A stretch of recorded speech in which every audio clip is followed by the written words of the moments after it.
Bismillahirrahmanirrahim. Assalamualaikum warahmatullahi wabarakatuh. Selamat siang kepada yang terhormat Bapak Anwar Taufik Rahmat, selaku dosen pengampu mata kuliah Pendidikan Agama Islam, serta teman-teman yang saya banggakan. Alhamdulillah, puji serta syukur kehadirat Allah Subhanahu wa Ta'ala yang telah memberikan kita nikmat serta kesempatan sehingga dapat melaksanakan perkuliahan hari ini. Salawat serta salam semoga tetap tercurahkan kepada Nabi besar Muhammad SAW. Baiklah, perkenalkan nama saya Rahmani Abdul Hida selaku moderator yang akan memandu jalannya presentasi pada kesempatan hari ini.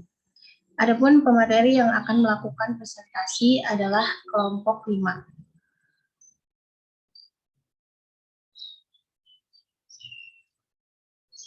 Dengan judul pernikahan. Dengan anggota Raihan Fikri Al-Fatir, Raisa Al-Magfiro, Rahman Yatul Hida, dan Zulfan Nurul Hakim. Kemudian materi yang akan disampaikan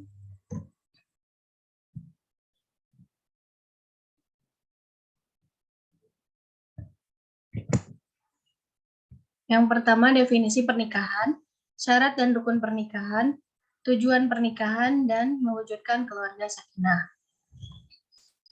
Rangkaian acara yang akan kita lewati pada diskusi kali ini diantaranya pembukaan, penyampaian materi, sesi tanya jawab, dan penutup. Memasuki sesi pertama yaitu pembukaan, mari kita buka kegiatan perkuliahan hari ini dengan membaca basmalah. Bismillahirrahmanirrahim. Untuk sesi kedua yaitu penyampaian materi. Langsung saja kepada pemateri pertama yang akan disampaikan oleh Raihan, kepadanya dipersilakan.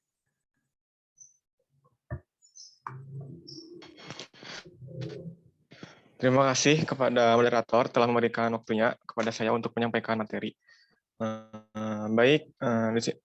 Pernikahan secara etimologi berasal dari bahasa Arab, yaitu al-nikah, yang bermakna al-wati, artinya bersetubuh, al-damu al-tadakul, yang artinya berkumpul atau memasukkan, dan al-aqod, yang artinya perjanjian.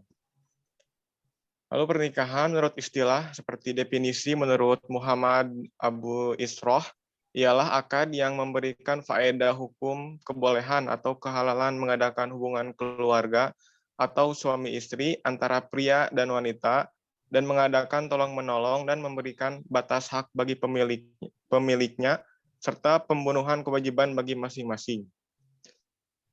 Lalu pengertian perkawinan dalam Undang-Undang Nomor 1 Tahun 1974 ialah ikatan lahir batin antara seseorang pria dengan seorang wanita sebagai suami istri dengan tujuan membentuk suatu keluarga yang bahagia dan kekal abadi berdasarkan ketuhanan yang Maha Esa. Lanjut. Lalu hukum menikah. Yang pertama itu wajib.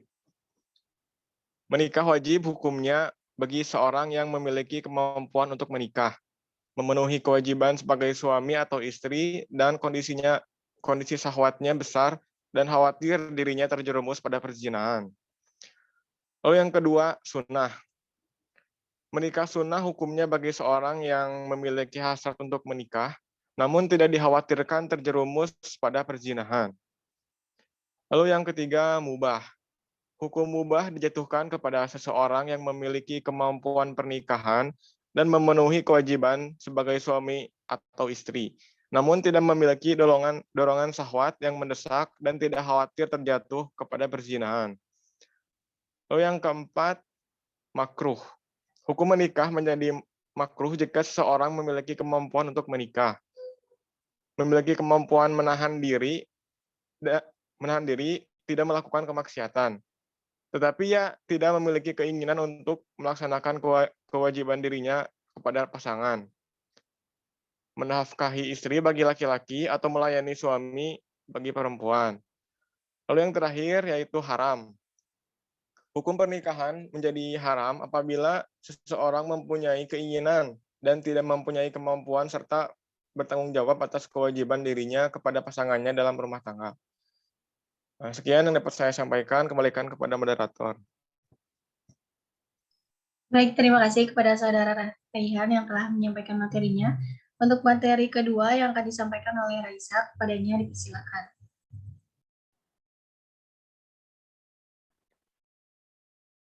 Syarat dan rukun pernikahan. Yang pertama, calon pengantin mempelai laki-laki. Syarat-syaratnya adalah harus beragama Islam, laki-laki bukan banci atau belum jelas bahwa ia laki-laki, jelas dan diketahui orangnya, tidak dipaksa berkeinginan dan berikhtiar, bukan mahramnya, tidak dalam masih beristri, dan tidak mempunyai istri yang haram dipoligami dengan calon istrinya. Calon pengantin mempelai perempuan. Syarat-syaratnya adalah beragama Islam, terang orangnya, ada persetujuan darinya, tidak bersuami atau dalam iddah orang lain, dan belum pernah dilian, dituduh berbuat zina dan dari calon suaminya. Yang kedua, wali atau mempelai perempuan. Wali adalah orang yang memiliki hak secara syara untuk menikahkan calon mempelai perempuan kepada calon mempelai laki-laki. Wali terdiri dari urutan nasab, dan jika tidak ada wali nasab, maka diberikan haknya kepada wali hakim dengan syarat seorang wali adalah beragama Islam, balik, berakal sehat, dan tidak dipaksa. Yang ketiga, ada saksi atau dua orang. Saksi adalah dua orang yang menyaksikan secara langsung proses akad pernikahan.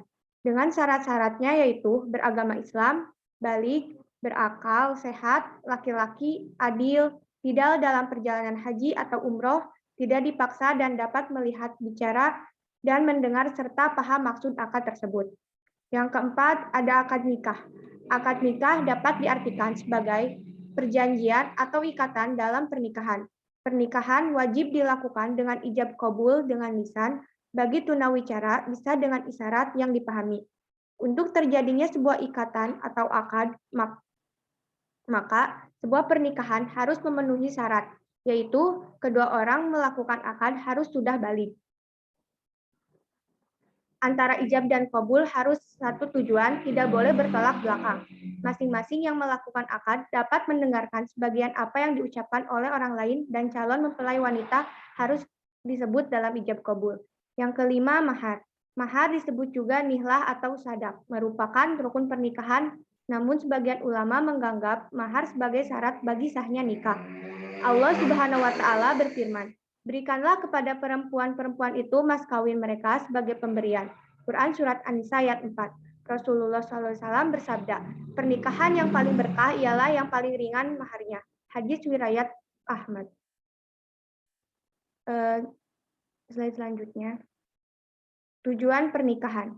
Secara yuridis, tujuan dari perkawinan termuat dalam pasal 1 Undang-Undang No. 1 Tahun 1974 yang berbunyi, perkawinan ialah ikatan lahir batin antara seorang pria dengan seorang wanita sebagai suami istri. Sedangkan tujuan perkawinan adalah membentuk keluarga atau rumah tangga yang bahagia dan kekal berdasarkan ketuhanan yang Maha Esa. Adapun fungsi keluarga sakinah, yaitu yang pertama, fungsi individual, meningkatkan derajat kemanusiaan dan ibadah keluarga, berfungsi sebagai sarana untuk meningkatkan derajat kemanusiaan dan untuk memelihara diri dari perbuatan keji, dan memperoleh ketenangan dan ketentraman jiwa, menimbulkan dorongan kesungguhan dalam menjalankan kewajiban mencari nafkah yang halal, untuk melanjutkan keturunan yang diperoleh di dalam kehidupan keluarga. Yang kedua, fungsi sosial. Keluarga berfungsi sebagai benteng moral bangsa dalam ruang lingkup yang kecil. Sebuah bangsa yang dibentuk oleh keluarga-keluarga yang mengedepankan moral dan kehidupannya. Fungsi keluarga sebagai lembaga pendidikan. Fungsi pendidikan ini terwujud di dalam tanggung jawab sebagai pendidik pertama dari anak-anaknya. Keluarga memiliki tanggung jawab untuk memperkenalkan dan melakukan bimbingan pada anak dan anggota keluarga yang lain tentang ketaatan beribadah dan ketakwaan kepada Allah serta tuntutan menjadi seorang warga yang baik. Yang terakhir, ada fungsi spiritual. Keluarga dalam aspek spiritual memiliki fungsi sebagai motivasi atau dorongan dan wadah atau sarana dalam menjalankan ibadah kepada Allah Subhanahu wa taala. Dengan menjalankan kewajiban sebagai suami istri, seorang muslim mendapatkan ganjaran pahala yang besar. Saling memberi, saling bertanggung jawab dalam rumah tangga, yang kemudian terjalin hubungan yang harmonis dalam keluarga menjadi fondasi penting dalam menjalankan ibadah-ibadah lainnya kepada Allah Subhanahu wa taala. Terima kasih, saya kembalikan kepada moderator. Baik, terima kasih kepada saudari Raisa yang telah menyampaikan materinya. Untuk materi ketiga yang akan disampaikan oleh saya sendiri. Mewujudkan keluarga sakinah. Pengertian keluarga sakinah secara umum adalah sekumpulan orang dalam unit terkecil dalam masyarakat yang memiliki keterkaitan dalam ikatan pernikahan dan keturunan. Dalam keluarga terdapat norma atau aturan yang sering dihormati dan dipatuhi. Anggota keluarga yang terdiri dari seorang individu yaitu suami dan individu lainnya yaitu istri dan anak-anaknya yang selalu menjaga rasa aman dan ketentraman ketika menghadapi segala rasa, baik suka maupun duka, saling berinteraksi, intoleransi, dan interdependensi untuk mencapai tujuan bersama. Islam membentuk sebuah konsep tentang keluarga yang didambakan yaitu keluarga sakinah atau dikenal dengan keluarga sakinah mawaddah warahmah. Konsep keluarga sakinah menurut Islam adalah keluarga yang tenang dan penuh kasih sayang. Dengan modal sakinah dapat melahirkan mawaddah dan warahmah. Kata sakinah berasal dari kata sakana yang berarti tenang, terhormat, aman, dan penuh kasih sayang. Maksud dari keluarga sakinah adalah sebuah keluarga yang aman, damai, dan penuh kasih sayang, dan dapat menyelesaikan permasalahan keluarga dengan baik, yang ditegakkan oleh pasangan suami istri yang saleh dan salehah, yang selalu mengikuti ajaran Allah dan syariat Allah, dan selalu berpegang teguh kepada Al-Quran dan As-Sunnah. Kemudian, mawaddah berasal dari kata al-wadu, yang berarti cinta atau mencintai sesuatu. Dalam sebuah pernikahan, cinta adalah hal yang penting, yang harus ada dan selalu ada pada pasangan suami istri. Kemudian mawaddah. Menurut bahasa, mawaddah berarti cinta atau harapan.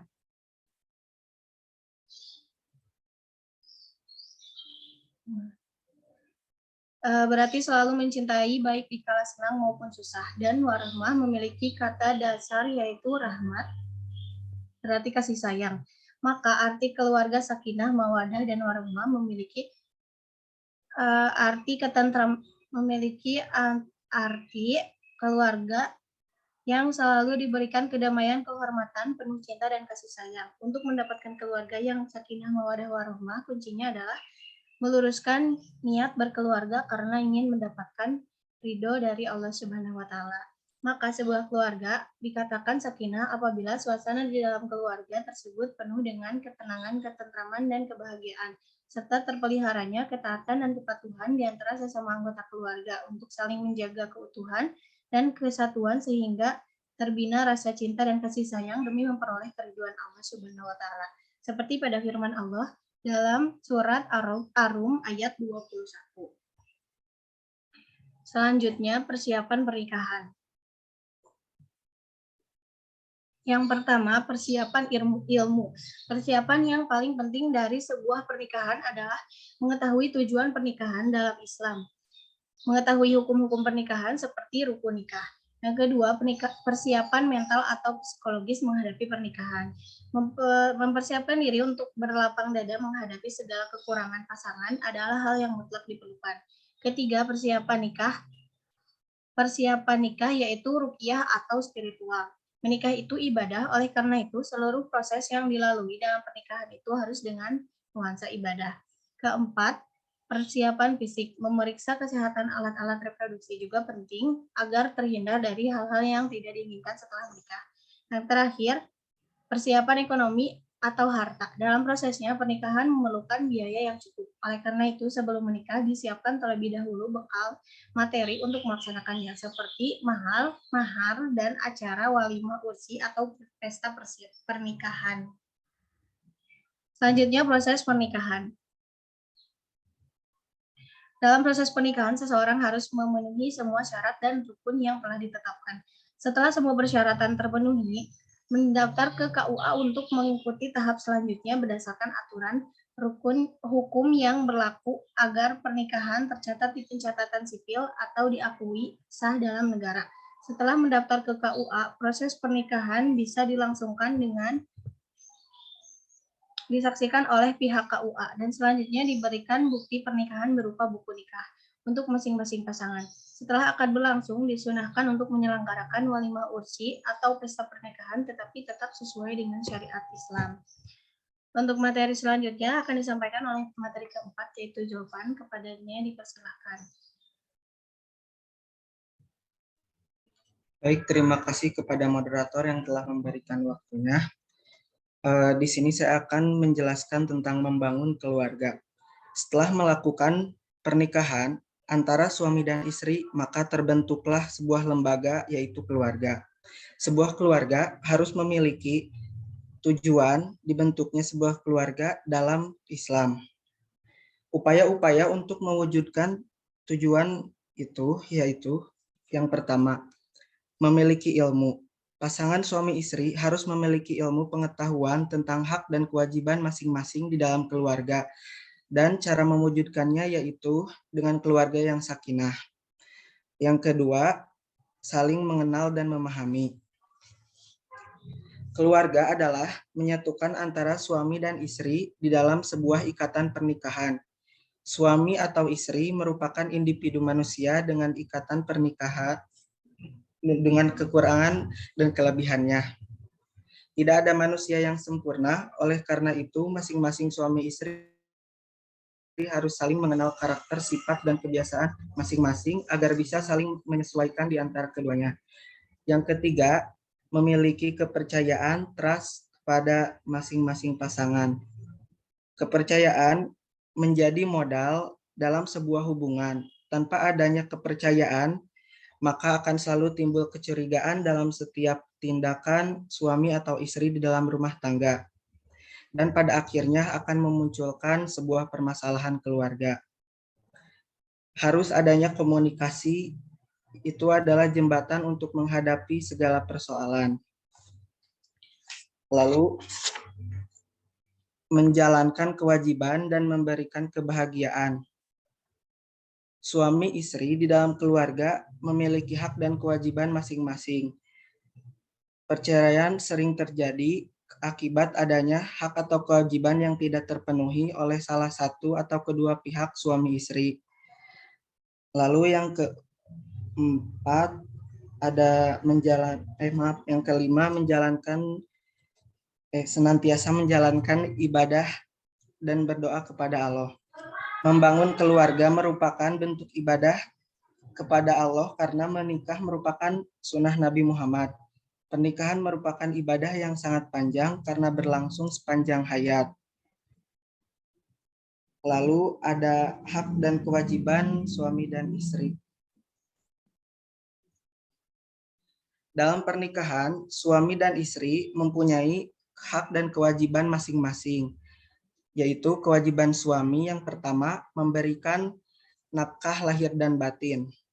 Dalam Quran surat At-Talaq ayat 65 yang artinya hendaklah orang yang mampu memberi nafkah menurut kemampuannya dan orang yang disempitkan rezekinya hendaklah memberi nafkah dari harta yang diberikan kepada Allah. Suami harus memberi nafkah, makanan, pakaian, dan tempat tinggal. Selain itu juga harus memberikan kebutuhan biologis dan psikologis seorang istri. Yang kedua yaitu memperlakukan istri dengan baik. Memperlakukan atau menggauli istri dengan baik, dengan lemah lembut, dan menjaga kehormatannya. Dalam Quran Surat An-Nisa ayat 4, dan bergaulah dengan mereka secara patut. Kemudian bila kamu tidak menyukai mereka, maka bersabarlah. Karena mungkin kamu tidak menyukai sesuatu, padahal Allah menjadikan padanya kebaikan yang banyak.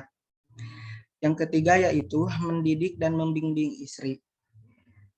Mendidik dan membimbing istri, kewajiban suami bukan hanya memenuhi kebutuhan istri, tetapi juga harus menjaga istri dan keluarga dari maksiat kepada Allah dan meningkatkan ketakwaan kepada Allah.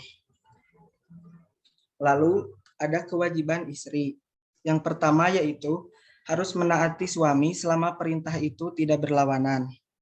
Mentaati suami selama perintah itu tidak berlawanan dengan perintah Allah dan Rasul dan berlaku setia kepadanya.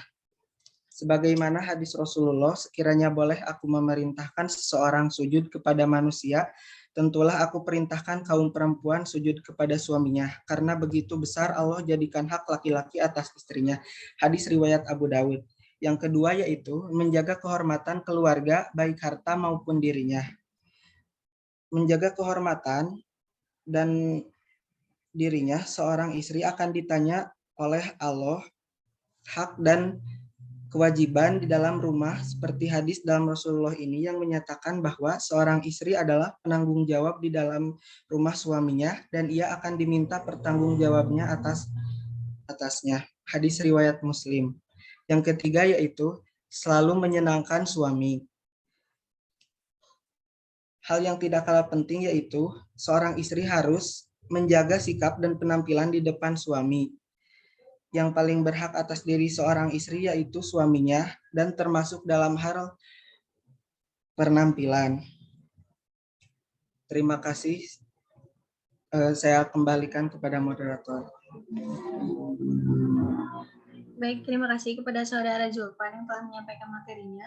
Untuk sesi selanjutnya, sesi tanya jawab kepada teman-teman yang mau bertanya bisa ditulis di kolom komentar video ini. Akan kami jawab juga di kolom komentar.